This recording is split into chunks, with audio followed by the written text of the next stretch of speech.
야, 이거 박스 이거 찌그러진 거 박스 안 찌그러진 보여요? 거 안 아, 정말요? 보여요? 이게 원래 좀 이게 원래가 아니라 배달이에요. 지금 상태가 이게 쓰레기예요? 뭐냐고요? 목소리가 복도에 퍼졌다. 아파트 18층 복도 끝. 오후 3시에 햇살이 창문을 통해 비스듬히 바닥에 누워 있었다. 형광등 2개가 깜빡이다 멈추기를 반복하고 있었다.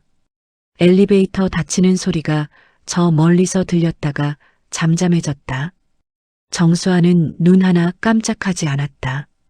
어깨에는 택배회사 로고가 찍힌 황색 조끼를 걸쳤다.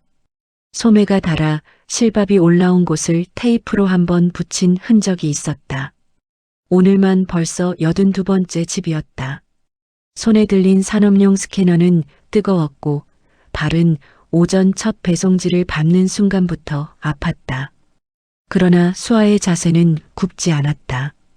허리를 펴고 두 손을 가지런히 박스 위에 얹은 채 상대를 바라봤다. 문을 열고 나온 여자는 40대 중반쯤으로 보였다. 이름은 모른다.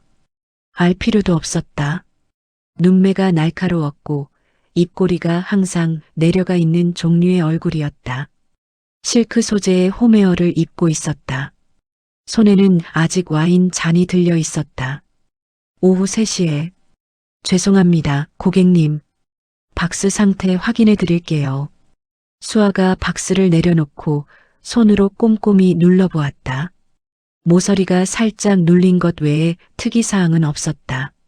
내용물 보호제가 충분히 채워진 상태였다. 외부 충격으로 내용물이 손상되었을 가능성은 낮아 보였다. 확인은 무슨, 이미 망가진 거잖아요. 안에 뭐가 들었는지 알아요?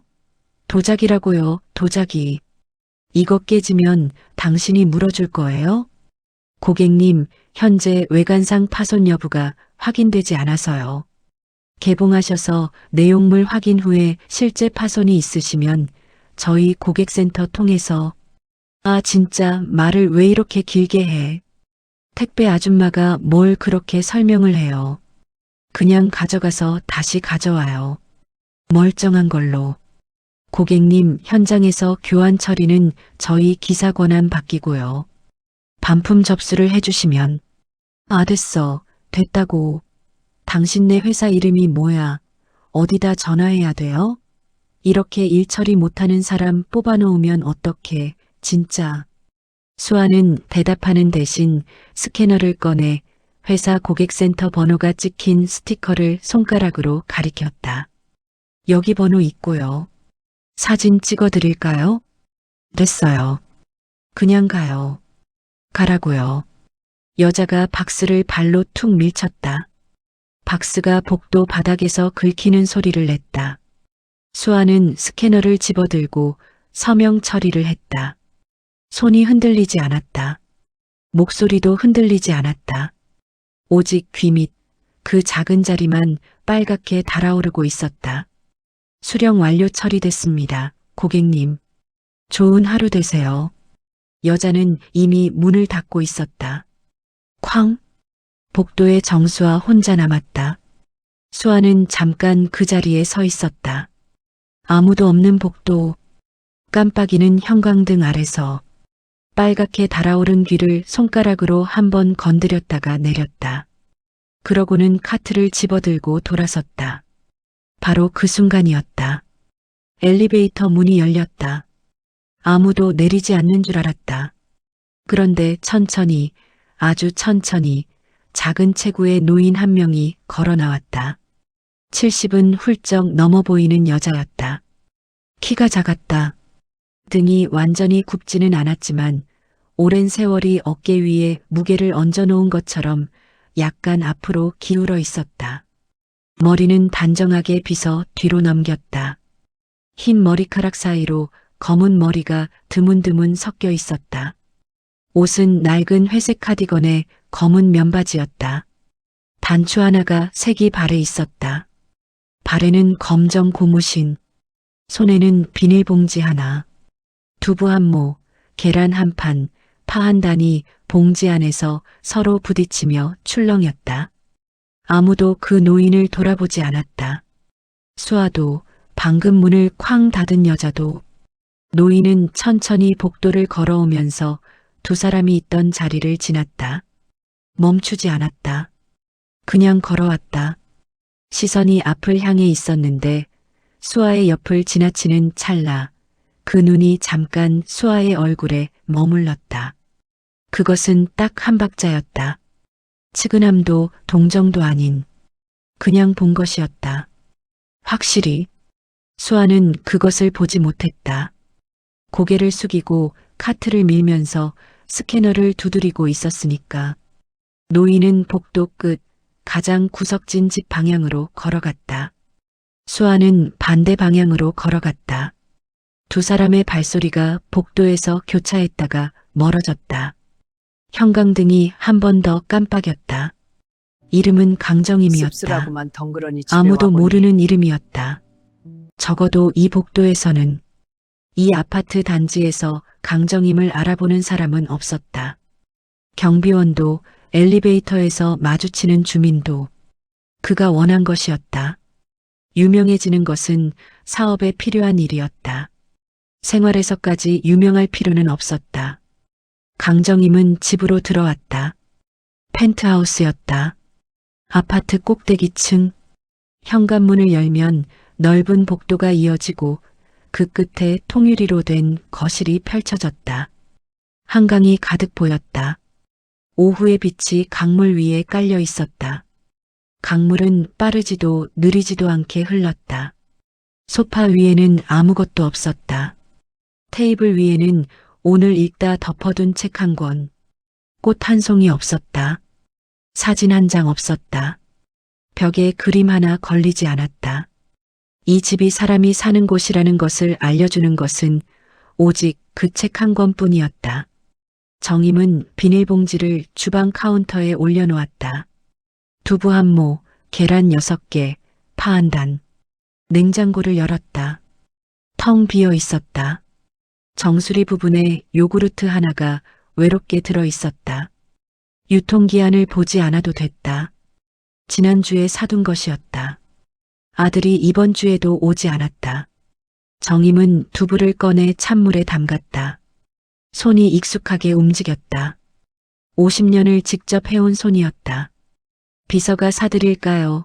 주방장 쓰실까요? 하고 물어볼 때마다 정임은 고개를 저었다. 밥만큼은 혼자 해야 했다. 그래야 밥이었다. 핸드폰이 울렸다. 비서실이었다. 회장님, 내일 이사회 전 최상무가 자료 최종 검토 요청 드린다고. 내일 오전에 보내라 해. 네. 그리고 강 전무님께서 오늘 저녁 식사 자리 잡고 싶다고. 됐어. 전화를 끊었다. 부엌이 조용해졌다. 두부가 물에 잠겼다. 정임은 잠시 그것을 내려다봤다. 물이 두부 표면을 감싸면서 작은 기포가 올라왔다가 꺼졌다. 복도에서 봤던 여자애가 생각났다. 고개를 숙이고 있던 얼굴, 귀 밑이 빨갛게 달아오른 것, 누군가에게 욕을 먹으면서도 목소리를 일정하게 유지하던 것, 스캐너를 두드리는 손이 흔들리지 않던 것.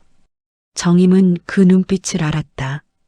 자존심과 밥벌이 사이에서 매일 선택해야 하는 눈빛. 오늘 화낼 것인가, 오늘 참을 것인가. 매번 선택해야 하고 거의 매번 참는 쪽을 선택하는 사람의 눈빛. 자신도 한때 그런 눈을 가지고 있었다. 정임은 앞치마를 꺼내 허리에 둘렀다. 군청색면 앞치마였다. 오래 써서 빛이 약간 바랬다.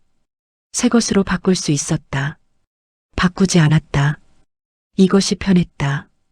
계란을 꺼냈다. 두부를 물기 제거하고 칼로 잘랐다. 파를 다졌다. 된장찌개를 끓이기 시작했다. 냄비가 끓어오르는 소리가 부엌을 채웠다. 정임은 혼자였다. 그날 저녁 10시 강준혁에게서 문자가 왔다. 어머니, 이번 주말에 소개할 사람 있어요. 식사 자리 하나 잡아주실 수 있어요? 정임은 문자를 3번 읽었다. 답장을 보내지 않았다. 대신 전화를 했다. 3번 울리고 나서야 아들이 받았다. 어머니, 그 사람 어떤 사람이야? 만나보시면 알아요. 어머니 마음에 드실 것 같아요. 직업이 짧은 침묵이 있었다. 택배 일해요. 지금은 정임의 손이 멈췄다. 지금은 원래 작은 온라인 쇼핑몰 운영했는데 작년에 정리하고요. 지금은 택배하면서 다음 거 준비 중이래요. 정임은 아무 말도 하지 않았다. 창밖에 강이 어두워져 있었다. 불빛이 강물 위에 흔들렸다. 어머니, 제가 정말 진지하게 생각하는 사람이에요. 한 번만 봐주세요. 이름이 정수아요. 정임이 천천히 창가로 걸어갔다. 정수아. 복도에서 마주쳤던 그 황색 조끼의 여자. 귀밑이 빨간 채로 고개를 숙이던, 스캐너를 흔들리지 않는 손으로 쥐고 있던. 정임의 입에서 작은 소리가 나왔다. 웃음인지 한숨인지 구분이 안 되는 소리였다. 알겠어. 감사해요, 어머니. 감사는 만나보고 해. 전화를 끊었다. 정임은 강을 바라봤다. 어두운 강물 위에 빛이 흔들렸다. 잠시 후 정임은 핸드폰을 내려놓고 다시 부엌으로 갔다. 찌개가 아직 따뜻했다. 혼자 앉아서 먹기 시작했다. TV는 켜지 않았다. 주말 어머님 오찬 뭐 자리는 드실래요? 강남의 글쎄 다 한 괜찮아 호텔 보이네. 레스토랑이었다. 드시고 싶은 거 있으세요? 준혁이 고마워. 예약한 곳이었다. 어머님 뭐 드실래요? 창가 자리 세 사람이 앉을 수 있는 원형 테이블, 하얀 테이블보, 은색 커틀러리, 유리잔이 오전 햇살을 받아 작은 무지개를 만들고 있었다. 정수아는 20분 일찍 도착했다. 흰 블라우스에 회색 슬랙스, 머리는 단정하게 묶었다.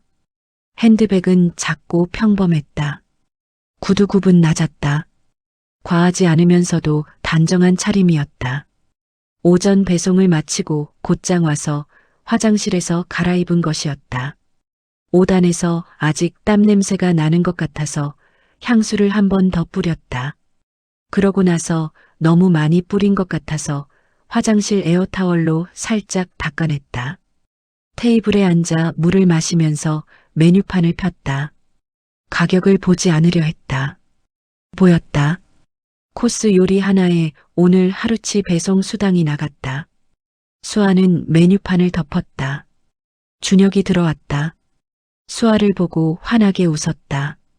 그 웃음이 수아의 긴장을 조금 풀어줬다. 일찍 왔네. 늦는 것보다 낫잖아. 준혁이 맞은편에 앉으면서 속삭였다. 어머니 곧 오실 거야. 긴장하지 마. 안 긴장했어. 귀가 빨개. 수아가 귀를 손으로 가렸다. 강정임이 들어온 건 약속 시간 정각이었다. 오늘은 달랐다. 복도에서 마주쳤던 회색 카디건과 고무신이 아니었다. 옅은 아이보리색 재킷, 단추가 진주로 마감된 크림색 블라우스, 짧은 진주 귀걸이. 머리는 단아하게 올렸다. 구두는 낮고 품이 있었다. 손에는 아무것도 들려있지 않았다. 핸드백도 없었다.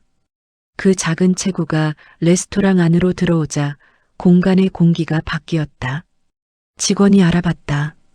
고개를 깊이 숙이며 맞이했다. 수아는 자리에서 일어서다가 멈췄다. 얼굴을 알아본 것이었다. 복도의 노인, 검정 고무신, 비닐봉지. 수아의 눈이 빠르게 반응했다. 표정은 그보다 조금 늦게 따라왔다. 거의 알아채지 못할 찰나였지만 수아는 느꼈다. 자신의 얼굴이 한번 굳었다가 다시 풀렸다는 것을. 강정임의 눈이 수아의 눈과 마주쳤다. 정임은 표정을 바꾸지 않았다. 알아보는지 알아보지 못하는지 알 수 없는 얼굴이었다. 수아도 표정을 바꾸지 않으려 했다. 어머니, 정수아 씨예요. 앉아. 짧은 한마디였다. 인사도 환영도 반가움도 없는 두 글자. 세 사람이 앉았다. 메뉴판이 왔다. 뭐 드실래요? 준혁이 물었다. 어머니에게도 수아에게도. 저는 어머님 드시는 걸로 같이 할게요. 정임이 수아를 봤다. 알레르기는 없어요. 편식은 안 해요. 일은 언제부터 했어요? 택배. 수아의 손이 무릎 위에서 조용히 쥐어졌다. 테이블 아래라 보이지 않았다. 작년 가을부터요. 전에는 온라인 셀렉숍 운영했어요. 식기랑 생활 소품 위주로요. 망했어요? 준혁이 어머니하고 낮게 말했다. 접었어요. 시장이 안 좋을 때 손절하는 게 낫다고 판단했어요. 버티다 빚만 늘리는 것보단 낫다고요. 수아의 목소리는 흔들리지 않았다. 방어적이지도 기죽지도 않았다. 사실을 사실대로 말하는 목소리였다. 정임은 잠시 수아를 보다가 메뉴판으로 시선을 돌렸다. 코스비로. 점심 내내 정임은 수아에게 질문을 멈추지 않았다. 부드럽지 않았다.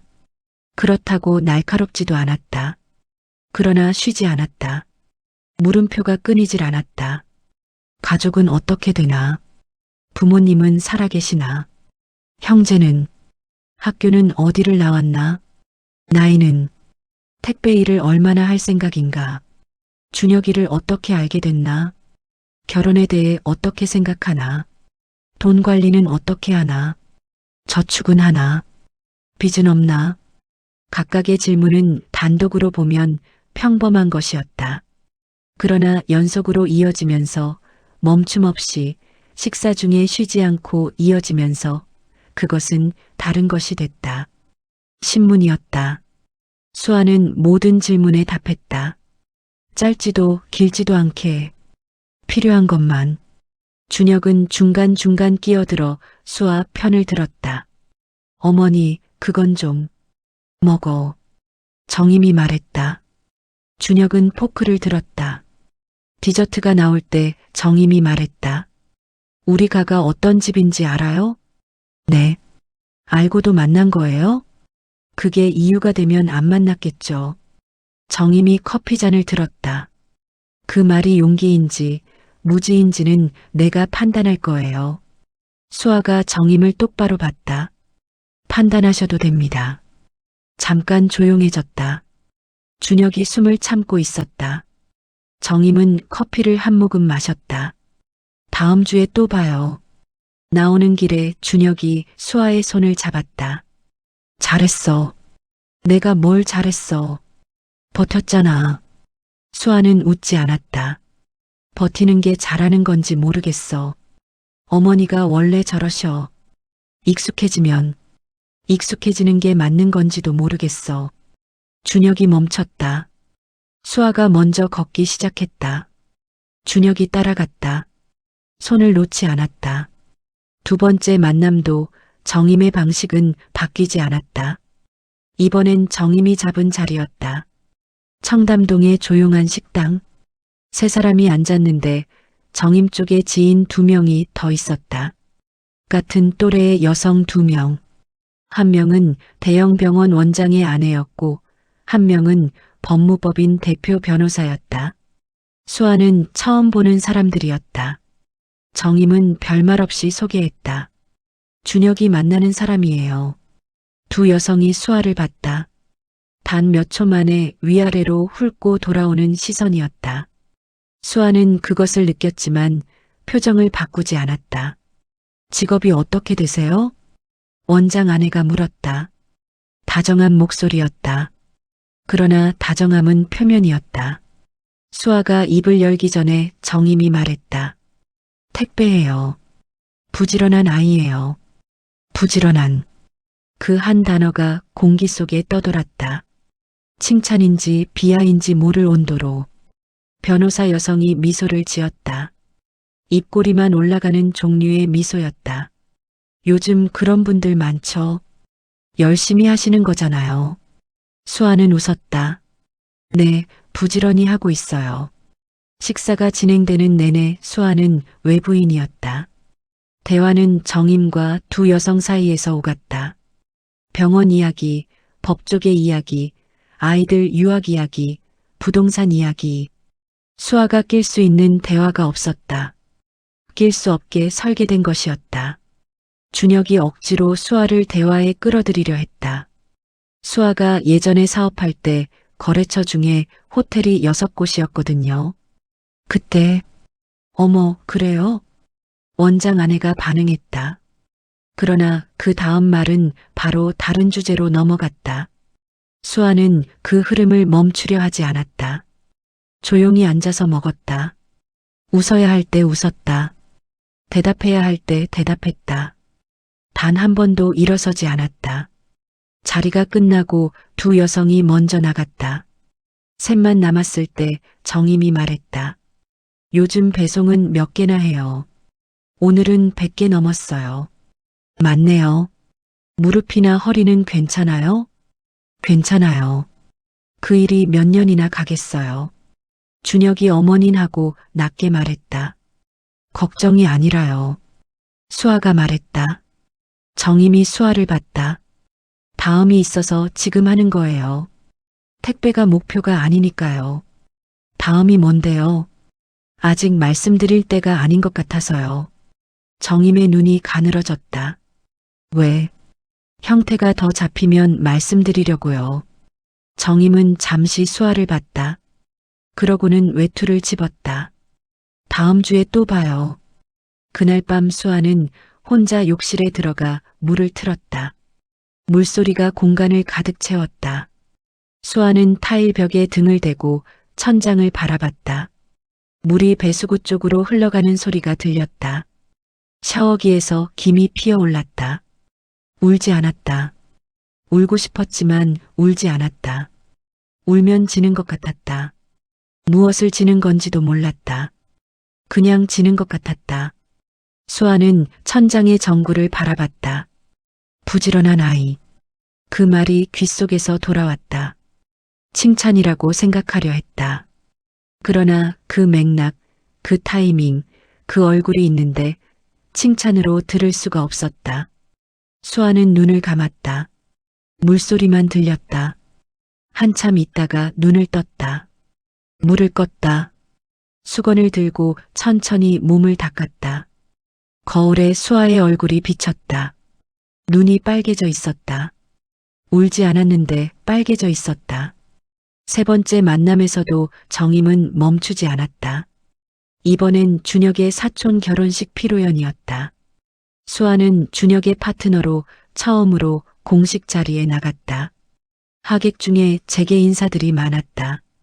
정임은 그 자리에서 수아를 소개할 때마다 같은 방식이었다. 아들이 데려온 아이예요. 지금은 배송이라고 있어요. 지금은 그 두 글자가 항상 붙었다. 지금은 택배를 해요. 지금은 배송 일을 해요. 지금은 그런 일을 하고 있어요. 지금은 이라는 말은 나중에는 다를 것이라는 뜻이기도 했다. 그러나 그 입에서 나올 때는 달리 들렸다. 지금 이 사람이 이런 상태라는 것을 알려주는 말로. 수아는 매번 웃으면서 인사했다. 안녕하세요. 피로연이 끝나고 주차장으로 가는 길에 준혁이 수아의 팔을 잡았다. 괜찮아? 응. 어머니가 오늘. 나 알아. 화 안 났어? 수아는 잠깐 생각했다. 화는 났어.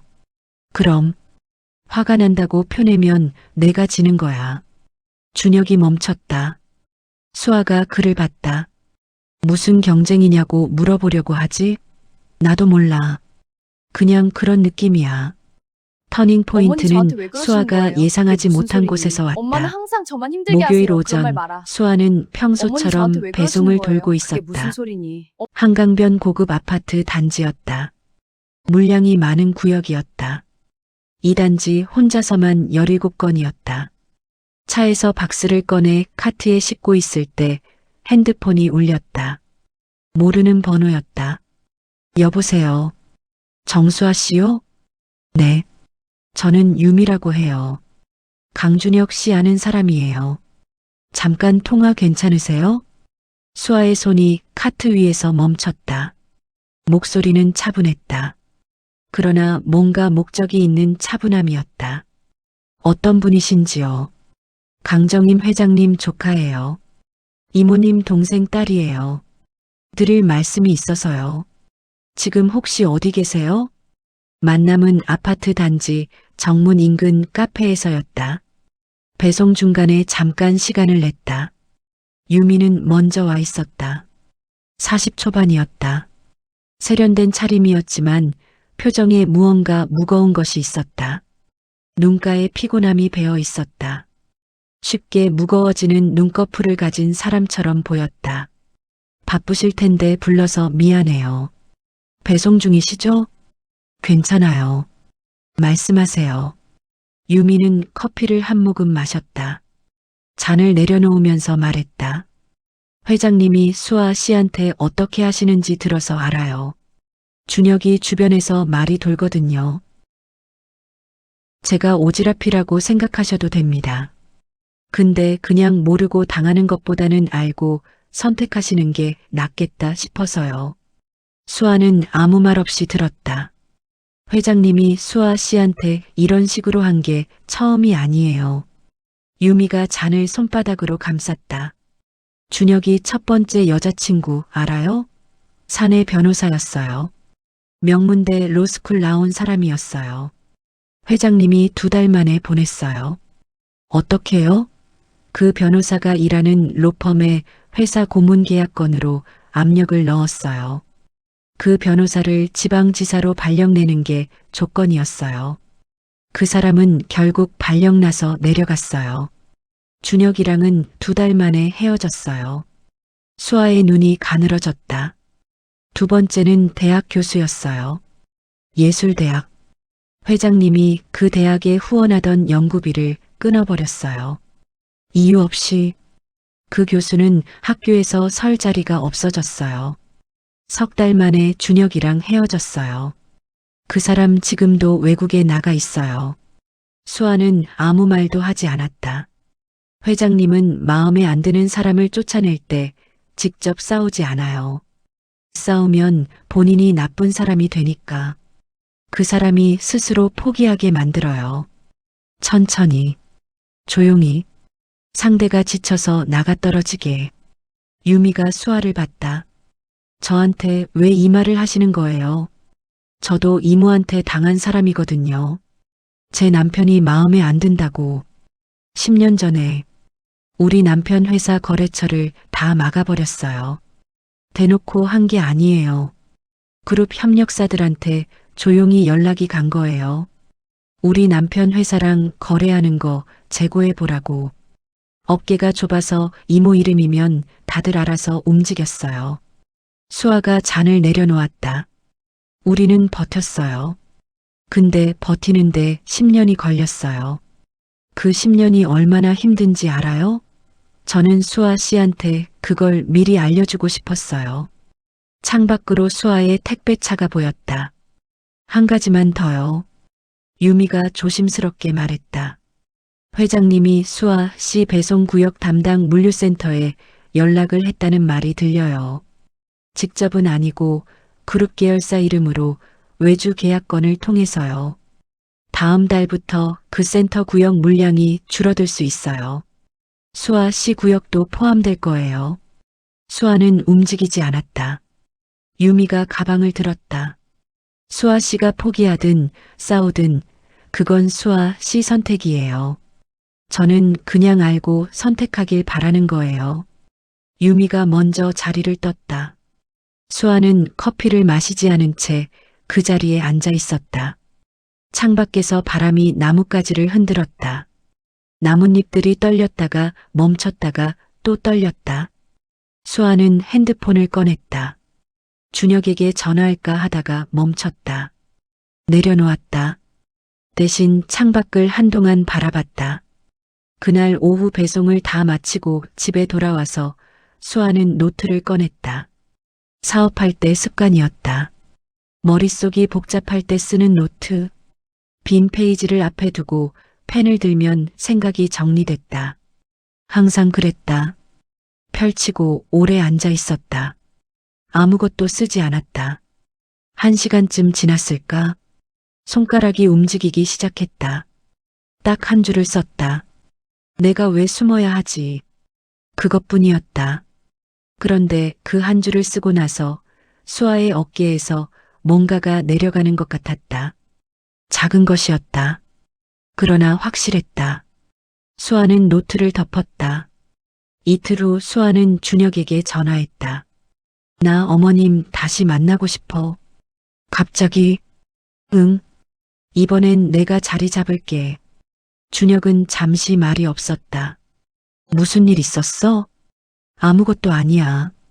그냥 대화가 더 필요한 것 같아서. 수아야. 준혁아, 나 어머님한테 도망치고 싶지 않아. 그러면 나만 손해야. 도망치다니 뭔 소리야. 수아는 대답하지 않았다. 어떤 자리 잡을 거야? 내가 생각해 놓은 데 있어. 수아가 잡은 택배 일을 계속할 자리는 거니? 강남 네, 계속할 한복판에 거예요. 하지만 있는 그건 위험하고 불안정한 프라이빗 일이에요. 다이닝 괜찮아요. 제가 선택한 일이에요. 레스토랑이었다. 준혁이 알고 놀랐다. 여기 어떻게 예약했어? 2달 웨이팅 아니야? 방법이 있어. 수아는 말하지 않았다. 이 레스토랑 오너 셰프 박성진이 수아가 사업하던 시절 직접 납품 계약을 맺었던 사람이라는 것을, 당시 수아가 큐레이션에서 납품한 식기류로 지금도 테이블 세팅을 하고 있다는 것을, 그 셰프가 지금도 수아의 번호를 저장해두고 있다는 것을. 강정임이 도착했다. 레스토랑 입구에서 직원이 깍듯이 맞이했다. 강정임 회장님, 어서 오십시오. 안쪽 룸에 수아 씨와 준혁 씨가 기다리고 계십니다. 정임이 미세하게 멈칫했다. 직원이 수아의 이름을 알고 있었다. 그리고 준혁의 이름도. 수아가 예약하면서 일행을 이름으로 미리 알려준 것이었다. 작은 것이었지만 이 공간에서 수아가 어떤 위치인지를 보여주는 것이었다. 정임은 표정 없이 안으로 들어갔다. 룸에 들어서자 수아가 자리에 앉아 있었다. 오늘은 달랐다. 평소보다 격식 있는 짙은 네이비 원피스. 머리를 내렸다. 화장도 평소보다 조금 더 했다. 그러나 달라진 건 그것뿐만이 아니었다. 앉아있는 자세가 달랐다. 등이 펴져 있었다. 두 손이 테이블 위에 가지런히 놓여 있었다. 무릎 위에서 쥐어지는 손이 아니었다. 앉으세요, 어머님. 수아가 먼저 말했다. 자연스럽게, 이 자리의 주인처럼. 정임이 앉았다. 준혁이 두 사람 사이에 앉았다. 메뉴가 나왔다. 수아가 직접 코스를 골랐다. 직원이 수아의 선택을 자연스럽게 따랐다. 잠시 후 룸문이 열리고 오너 셰프 박성진이 들어왔다. 흰 조리복 차림이었다. 키가 크고 눈이 큰 사람이었다. 수아 씨, 오랜만이에요. 연락 주셔서 반가웠어요. 박성진이 수아에게 먼저 인사했다. 자연스럽게 오래된 사람에게 하듯이. 그러고 나서 정임에게 고개를 숙였다. 강 회장님, 저희 레스토랑 찾아주셔서 감사합니다. 오늘 특별히 신경 쓰겠습니다. 정임이 셰프를 봤다. 여기 얼마나 됐어요? 오픈한 지 7년 됐습니다. 수아 씨가 저한테 처음 납품 제안 주셨을 때가 제가 오픈하고 딱 1년 됐을 때였어요. 덕분에 지금까지 잘하고 있습니다. 박성진이 나갔다. 정임은 아무 말도 하지 않았다. 테이블 위 식기를 천천히 내려다봤다. 손으로 접시 테두리를 한번 만졌다. 식사가 시작됐다. 첫 번째 코스가 나왔다. 수아가 먼저 설명했다. 자연스럽게, 이 공간이 익숙한 사람처럼. 이 레스토랑 식기가 제가 사업할 때 처음 큐레이션에서 납품한 거예요. 국내 소규모 공방 제품들인데요. 제가 직접 공방 찾아다니면서 선정했어요. 정임이 테이블 위 식기를 다시 봤다. 수아가 계속했다. 저는 주로 국내 소규모 공방 제품이랑 해외 빈티지 식기를 큐레이션해서 납품하는 B2B 방식으로 운영했어요. 거래처 중에 서울 호텔이 6곳, 레스토랑이 12군데였어요. 최고 매출 연도 기준으로 연 매출이 4억 가까이 됐어요. 준혁이 수아를 바라봤다. 수아는 한 번도 이런 이야기를 이렇게 상세하게, 이렇게 자신 있게 한 적이 없었다. 왜 접었어요? 정임이 물었다. 팬데믹 때 외식업 전체가 멈췄어요. 거래처 중에 호텔 2곳이 폐업했고 레스토랑도 절반 이상이 영업을 못했어요. 신규 납품이 막히고 기존 재고가 묶였어요. 제가 버틸 수 있는 한계치를 계산했어요. 그 한계치가 오기 전에 손절했어요. 아깝지 않았어요? 아까웠어요. 엄청. 근데 빚 더 늘리다가 신용 망가지는 게 더 아까웠어요. 다음에 다시 시작할 수 있는 발판을 지키는 게 먼저라고 생각했어요. 정임이 수아를 봤다. 아무 말도 하지 않고, 그래서 택배를, 네. 몸 쓰면 바로 돈이 되고 머리는 비어 있어서 다음 걸 생각할 수 있어서요. 다음 것, 네. 뭔데요? 이번엔 수아가 피하지 않았다. 국내 소규모 장인 생산자들이랑 소비자를 직접 연결하는 플랫폼이요. 유통 마진 없이요. 생산자는 제값 받고 소비자는 진짜 물건 사고 식기뿐만 아니라 섬유, 가죽, 도자기, 나무 제품 다 포함해서요. 지금 법인 설립 준비하고 있어요. 정임은 수아를 오래 봤다. 자금은 아직 초기 단계라 제 자금으로 가능한 수준이에요. 얼마나? 법인 설립이랑 초기 플랫폼 개발까지 4천만 원 정도요. 정임이 와인 잔을 들었다. 아무 말도 하지 않았다. 두 번째 코스가 나왔다.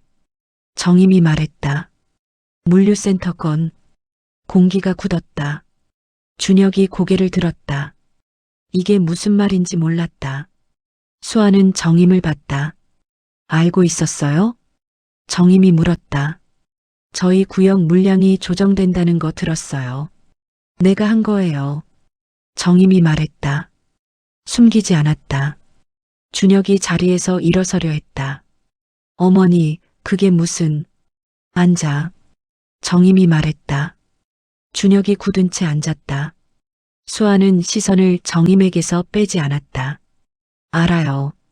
짧게 말했다. 그래서? 정임이 물었다. 수아는 잠깐 숨을 고르고 말했다. 그래서 이 자리를 제가 잡았어요. 도망치지 않겠다고? 도망칠 이유가 없으니까요.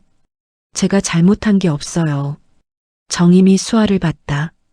잘못한 게 없어서 안 도망친다고요? 네. 어머님이 저를 쫓아내려고 무언가를 하신다면 그건 어머님이 하시는 거지 제가 나가야 하는 이유가 되는 건 아니라고 생각해요. 정임이 잔을 내려놓았다. 준혁이 앞에서 이 말을 하는 거예요? 준혁이가 알아야 한다고 생각해서요. 준혁이 수아를 봤다가 정임을 봤다. 어머니, 물류센터가 무슨 말이에요? 정임은 아들을 봤다. 잠깐 침묵이 흘렀다. 나중에 얘기해. 지금 얘기해요. 준혁아. 어머니, 지금 얘기해요. 정임이 아들을 봤다. 오래. 아들의 눈이 흔들리지 않았다. 정임이 천천히 말했다. 수아 씨 배송 구역 물량을 줄이려고 계열사 이름으로 센터에 연락을 했어. 준혁의 얼굴에서 피가 빠졌다. 왜요? 가면 나가 떨어지나 보려고. 어머니. 준혁의 목소리가 낮아졌다. 그게 사람한테 할 짓이에요? 정임은 대답하지 않았다. 수아가 말했다. 준혁아. 수아야, 이건...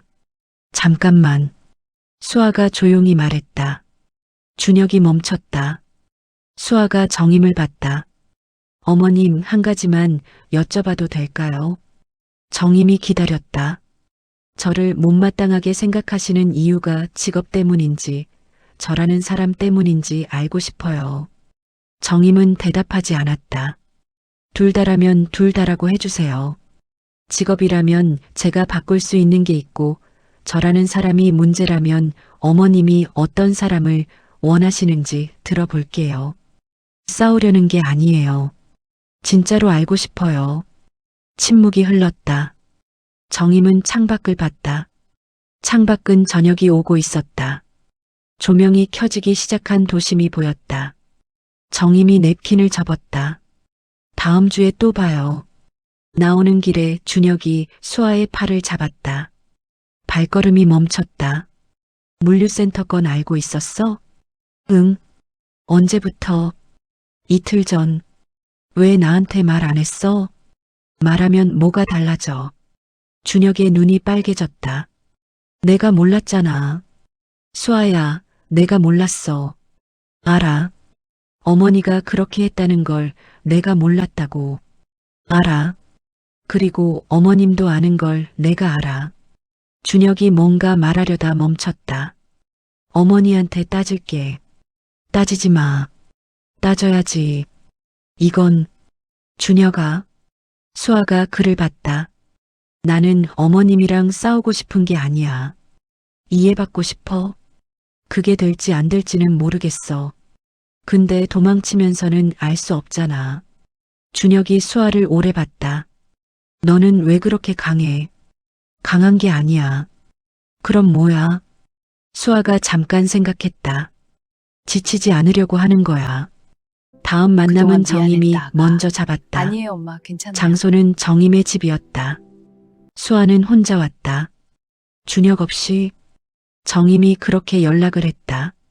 준혁한테도 수아한테도 따로 문자가 갔다. 수아 씨 혼자 와요. 수아는 한동안 그 문자를 바라봤다. 그러고 나서 답장을 보냈다. 네, 알겠습니다. 아파트 로비에 들어설 때 경비원이 미리 연락을 받은 듯 자연스럽게 안내해줬다. 엘리베이터를 타고 올라가면서 수아는 생각했다. 이 엘리베이터를 처음 본 게 언제였지? 복도에서 비닐봉지 들고 걸어오던 작은 노인. 고무신. 그때 이 사람이 강정임이었다는 것을 알았더라면 모르고 봤기 때문에 볼 수 있었던 것이 있었다. 정임이 직접 문을 열었다. 안으로 들어서는 수아의 눈이 한번 거실을 훑쳤다. 넓었다. 통유리 너머로 한강이 가득 보였다. 저녁이라 강에 빛이 깔려 있었다. 조용했다. 꽃 한 송이 없었다. 사진 한 장 없었다. 이 집에 아이가 컸다는 흔적이 어디에도 없었다. 아이가 남긴 낙서도 성장표도 오래된 장난감도 아무것도 없었다. 사람이 사는 집이었지만 사람의 온기가 적었다. 앉아요. 정임이 주방에서 차를 내왔다. 두 사람이 마주 앉았다. 창밖으로 강이 보였다. 어두워지는 강 위로 빛들이 올라오기 시작했다. 정임이 먼저 말했다. 준혁이 아버지가 언제 돌아가셨는지 알아요? 수아는 고개를 저었다. 준혁이가 12살 때 갑자기였어요. 출장 가서 심장이었어요. 정임은 창밖을 봤다. 그 사람이 없어지고 나서 회사를 혼자 맡았어요. 직원이 200명이었어요. 제조업이었어요. 주변에서 다들 못 버틴다고 했어요. 그 나이에 여자가 그 업종을. 근데 나는 버텼어요. 수아는 말하지 않고 들었다. 버티면서 잃은 게 많아요. 준혁이 학예회 한 번 못 갔어요. 초등학교 운동회도. 졸업식 날은 늦게 도착해서 마지막 순서만 봤어요. 그 아이가 얼마나 기다렸는지 나는 그때 그것도 제대로 몰랐어요. 정임의 손이 찻잔 위에 얹혔다. 준혁이가 어른이 되고 처음 데려온 여자가 변호사였어요. 똑똑했어요. 강했어요. 일에 대한 열정이 있었어요. 근데 나는 그 아이를 보면서 준혁이 얼굴이 보였어요. 어떤 얼굴이요? 수아가 조용히 물었다. 기다리는 얼굴이요. 운동회 날 엄마 오나 하고 입구 쪽 보던 얼굴. 졸업식 날 마지막 순서까지 기다리다가 뒤를 돌아보던 얼굴. 정임의 목소리가 작아졌다. 그 변호사도 두 번째 여자도 일이 먼저인 사람들이었어요. 준혁이를 사랑했겠지. 근데 사랑보다 빠른 게 있는 사람들이었어요. 정임이 수아를 봤다. 당신도 그런 사람이에요? 수아는 잠시 생각했다. 빠르게 대답하지 않았다. 저는 준혁이보다 빠른 게 없어요. 지금은요. 지금은 일이 다시 커지면 모르겠어요. 솔직히 모르겠어요. 근데 그건 준혁이도 마찬가지 아닌가요? 저만 그 질문을 받는 게 공평한지는 잘 모르겠어요. 정임이 잠깐 침묵했다. 맞는 말이네요. 수아가 약간 놀랐다. 정임이 계속했다. 나는 준혁이한테 내가 잃어버린 걸 보상받으려 했던 것 같아요. 그 아이 곁에 항상 있어줄 사람을. 그런 사람이 오기를 기다렸어요. 근데 그건 내 욕심이었어요. 준혁이 곁에 누가 있어야 하는지는 준혁이가 정하는 거지. 내가 정하는 게 아닌데. 정임의 눈이 창밖으로 향했다. 물류센터 건 취소했어요. 어제. 수아는 대답하지 않았다. 미안해요. 짧고 건조한 말이었다. 사과에 익숙하지 않은 사람의 사과였다. 꾸밈이 없었다. 그래서 진짜였다. 수아는 한동안 강을 바라봤다. 저도 어머님께 드릴 말씀이 있어요. 정임이 기다렸다. 복도에서 처음 봤을 때 기억하세요? 정임이 고개를 끄덕였다. 저는 그때 어머님을 보면서 저 어르신 혼자 사시나 보다 생각했어요. 비닐봉지에 장 보셔서 들어가시는 거 보고요. 고무신 신고 계신 거 보고요. 정임은 아무 말도 하지 않았다. 그때 저 진상 고객한테 욕먹고 있었잖아요. 귀가 빨갛게 달아올라서 고개 숙이고 있었는데 어머님이 제 옆을 지나가셨거든요. 저는 못 봤는데 어머님이 저 보셨죠? 정임이 수아를 봤다. 봤어요. 그때 어떻게 느끼셨어요?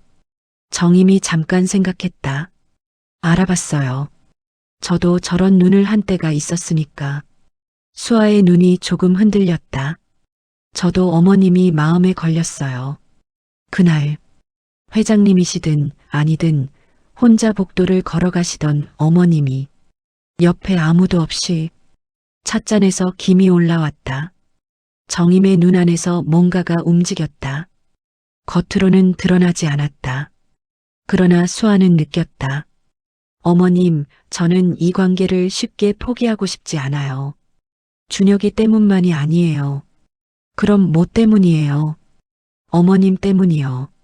어머님이 어떤 분인지 아직 잘 모르겠어요. 근데 알고 싶어요.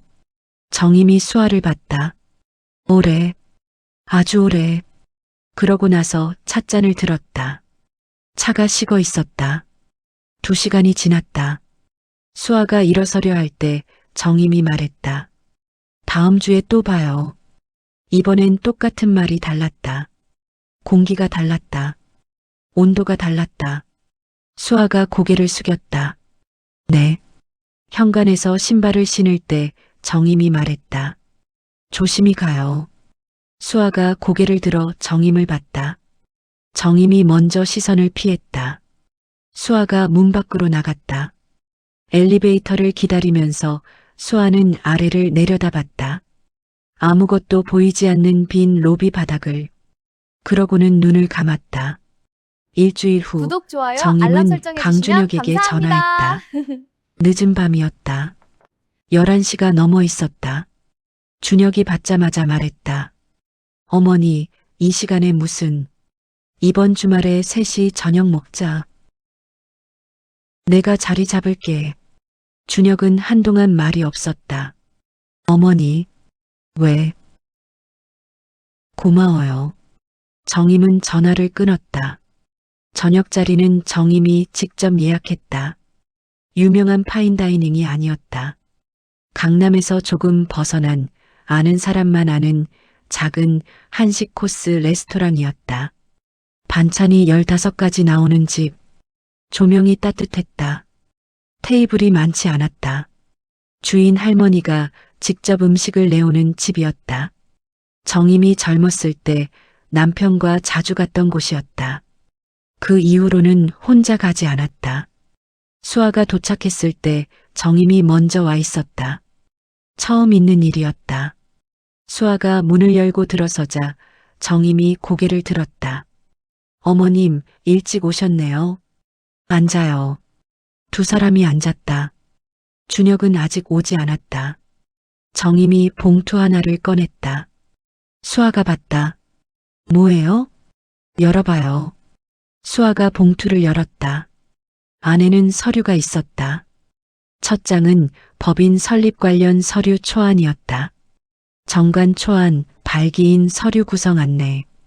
두 번째 장부터는 사업 계획서였다. 수아가 눈을 가늘게 떴다. 사업 계획서의 내용이 수아가 식사 자리에서 말했던 것이었다. 그런데 수아가 말한 것보다 훨씬 정교하게 구성되어 있었다. 국내 소규모 장인 생산자 플랫폼, 시장 규모 분석, 타겟 소비자층 분류, 경쟁 플랫폼 현황, 수익 모델 세 가지 시나리오, 초기 운영 비용 산정, 법인 설립 절차별 타임라인. 수아가 말했던 아이디어를 누군가가 하루 이틀 안에 정리한 것이었다. 수아가 고개를 들었다. 이게 우리 그룹산의 벤처 펀드예요. 규모가 크진 않아요. 초기 법인에는 충분해요. 수아가 말을 잇지 못했다. 조건이 있어요. 정임이 말했다. 말씀하세요. 준혁이 회사 들어오지 말아요. 당신 회사를 만들어요. 그리고 우리 그룹이랑 정식으로 거래하는 거예요. 관계로 하지 말고 사업으로. 수아가 정임을 봤다. 왜요? 관계로 하면 오래 못 가요. 당신도 알잖아요. 비즈니스는 비즈니스여야 해요. 그래야 당신도 제대로 서 있을 수 있어요. 수아는 서류를 다시 내려다봤다. 손이 조금 떨렸다. 거절할 수도 있어요? 당연하죠. 강요가 아니에요. 수아가 잠깐 생각했다. 받을게요. 정임이 고개를 끄덕였다. 한 가지만. 수아가 기다렸다. 고마웠어요. 수아가 정임을 봤다. 복도에서 혼자 걸어가는 사람 봐줘서. 수아의 눈이 흔들렸다. 말하지 않았다. 고개를 숙였다가 들었다. 들었을 때 눈이 약간 빨개져 있었다. 정임은 그것을 봤다. 그러고는 메뉴판을 폈다. 시선을 내렸다. 준혁이 들어왔다. 두 사람을 보고 멈췄다. 뭔가 달랐다. 공기가 달랐다. 두 사람 사이의 공기가. 무슨 일이야, 둘이서. 수아가 서류를 내밀었다. 준혁이 받아서 읽었다. 읽다가 멈췄다. 정임을 봤다. 어머니, 앉아라. 준혁이 앉으면서 눈이 빨개졌다. 입술을 한번 꾹 눌렀다가 폈다. 울지 마. 정임이 말했다. 목소리는 여전히 건조했다. 그러나 그 건조와 말에 뭔가가 있었다. 준혁이 웃었다. 눈물이 났다. 둘 다 왜 이래? 수아가 물을 건네줬다. 어머니가 먼저 항복한 거야. 항복이 아니야. 정임이 말했다. 수정이지. 준혁이 물을 마셨다. 눈물을 닦지 않았다. 닦으면 더 날 것 같아서. 주인 할머니가 나물 반찬을 들고 나왔다. 어서 오세요. 오늘 시래기가 잘 됐어요. 정임이 할머니를 봤다. 고마워요. 할머니가 들어갔다. 셋이 조용히 앉아 있었다. 나물 냄새가 났다. 따뜻한 냄새였다. 식사 내내 셋은 처음으로 편하게 이야기했다. 수아가 사업 계획에 대해 이야기했다. 처음 큐레이션했던 공방 이야기, 첫 번째 납품에서 실수했던 이야기, 도자기 공방 할아버지가 자기 그릇이 서울 레스토랑에 놓인 걸 보고 울었다는 이야기. 정임이 들었다. 준혁이 들었다. 정임이 한번 웃었다. 짧은 웃음이었다. 소리가 거의 없었다. 그러나 분명히 웃었다. 수아는 그것을 봤다. 준혁이 눈치채고 수아를 봤다. 수아가 눈으로만 답했다. 나오는 길에 주인 할머니가 음식을 싸줬다. 남은 거 가져가요. 시래기 더 넣었어요. 정임이 받았다. 감사해요. 자주 오세요. 오늘 식구들 데리고 오셨네요. 정임은 아무 말도 하지 않았다. 그러나 부정하지 않았다. 주차장으로 내려가는 길에 준혁이 정임의 손을 잡았다. 정임이 잠깐 굳었다. 그러다가 빼지 않았다. 수아는 조금 앞서 걸었다. 뒤에서 두 사람의 발소리가 들렸다. 수아는 앞을 보면서 걸었다. 눈이 조금 뜨거웠다. 한 달 후 한강뷰가 정수아는 있네. 이른 아침 배송을 나갔다. 마지막 날이었다. 오늘부로 택배 일을 그만두는 것이었다. 법인 등록이 다음 주로 잡혔다. 사무실은 작은 곳이었다.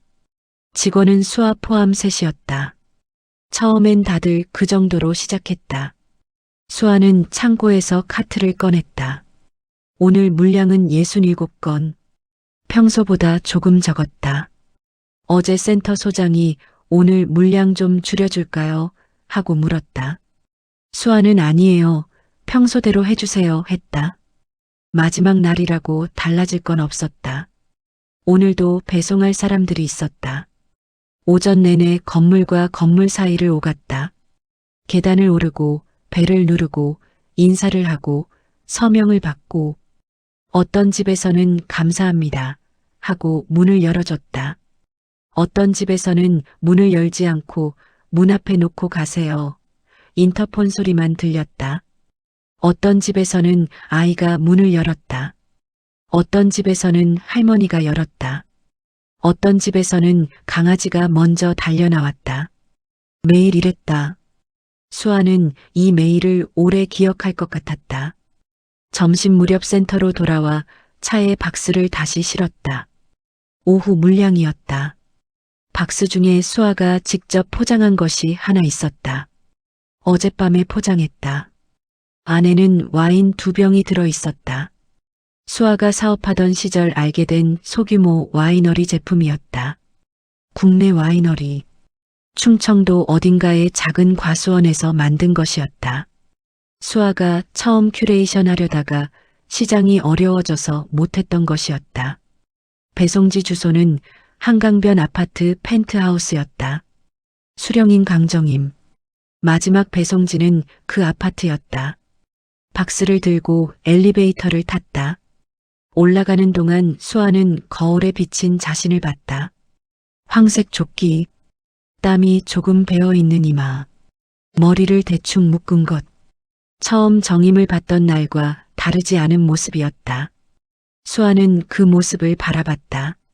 부끄럽지 않았다. 복도를 걸어서 펜트하우스 앞에 섰다. 벨을 눌렀다. 잠시 후 문이 열렸다. 정임이었다. 두 사람이 동시에 멈췄다. 정임의 눈이 수아를, 황색 조끼를, 손에 든 박스를 봤다. 수아가 먼저 말했다. 택배 왔습니다. 정임이 박스를 받았다. 잠깐 들어보더니 말했다. 오늘따라 무겁네요. 와인이에요. 정임이 박스를 안고 수아를 봤다. 누가 보낸 거예요? 제가요. 정임이 잠시 수아를 봤다. 마지막 배송이에요, 오늘. 수아가 말했다. 정임의 눈이 수아의 눈에서 잠깐 멈췄다. 아무 말도 하지 않았다. 그러더니 문을 조금 더 열었다. 들어와요. 수아가 들어갔다. 통유리 너머 한강. 오전부터 맑았던 날씨가 오후까지 이어지고 있었다. 강물 위에 빛이 내려앉아 있었다. 물결이 일 때마다 빛이 흔들렸다. 정임이 주방에서 컵 2개를 꺼냈다. 차를 넣었다. 수아는 창가에 서서 강을 바라봤다. 저 멀리 다리가 보였다. 차들이 지나갔다. 작은 배가 천천히 강을 거슬러 올라갔다. 정임이 컵을 들고 와서 수아 옆에 섰다. 두 사람이 나란히 강을 바라봤다. 아무 말도 하지 않았다. 차가 식어가는 동안, 빛이 강물 위를 움직이는 동안, 배가 다리 아래를 통과하는 동안, 정임이 먼저 컵을 내려놓았다. 창밖을 보면서 말했다. 일 잘 될 거예요. 수아가 정임을 봤다. 정임은 강을 보고 있었다. 그렇게 생각하세요? 알아요. 짧게 말했다. 그리고 더 이상 말하지 않았다. 수아도 강을 봤다. 빛이 물 위에서 흔들렸다. 수아가 빈 컵을 내려놓았다. 다음 주에 또 올게요. 정임이 고개를 끄덕였다. 수아가 현관문을 열고 나갔다. 문이 닫혔다.